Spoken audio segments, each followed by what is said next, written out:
c'est le dernier personnage que je vais analyser. Elle vient du film Hunger Games. Alors,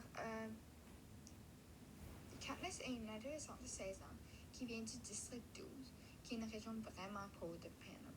Puis ce qui se passe encore dans Hunger Games, c'est que il y a 12 districts en total, puis chaque district donne quelque chose à la capitale pour qu'elle soit capable de bien fonctionner.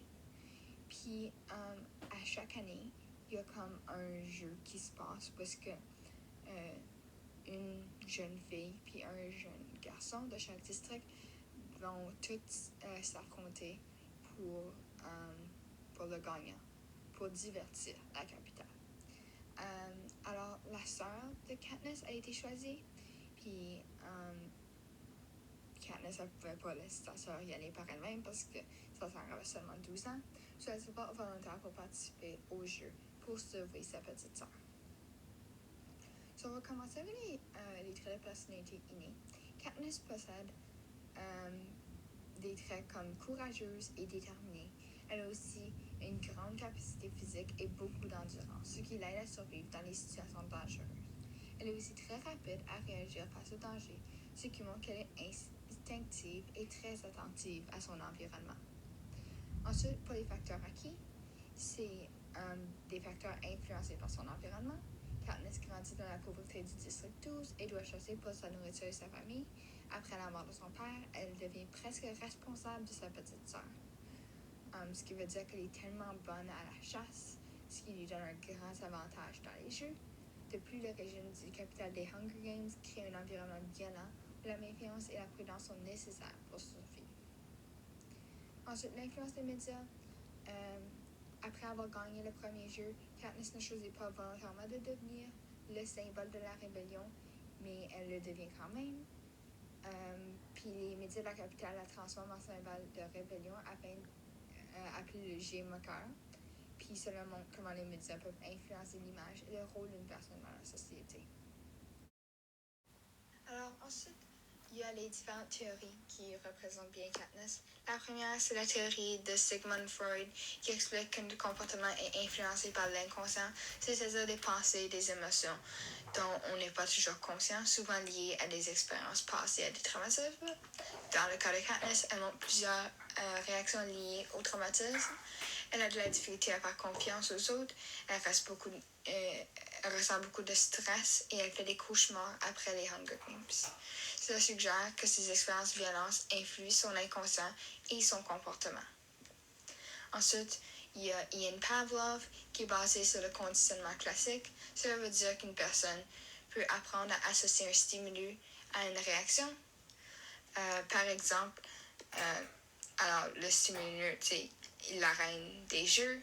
Ensuite, il y a inconditionné, ce qui est le danger et la mort. Sa réaction, c'est ça, la peur.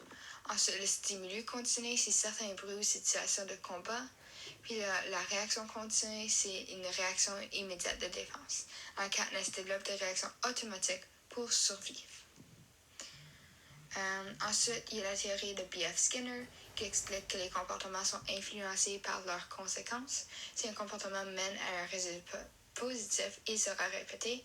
Par exemple, Katniss chasse pour la nourriture de sa famille. Elle sort constamment à travers de la grille qui est fortement déconseillée, mais elle le fait quand même pour être capable de nourrir sa famille. Puis elle s'est jamais fait attraper, soit elle continue de le faire parce que ça l'amène à un résultat positif pour être capable de nourrir sa famille. Ensuite, finalement, il y a la théorie de Edward Thorndike qui est appelée la loi de l'effet. Elle dit que les comportements qui donnent des bons résultats ont plus de chances d'être répétés. So, un peu comme B.F. Skinner, où est-ce que dans le cas de Katniss, ces stratégies de survie fonctionnent dans l'arène. Comme elles lui permettent de rester en vie, elle continue de les utiliser.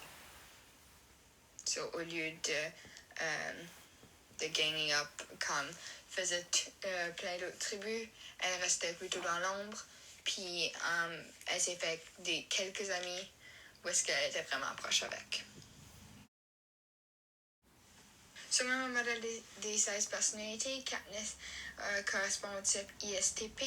Ce type de personnalité est souvent indépendant, pratique et très bon pour résoudre des problèmes dans des situations difficiles, ce qui correspond parfaitement à Katniss.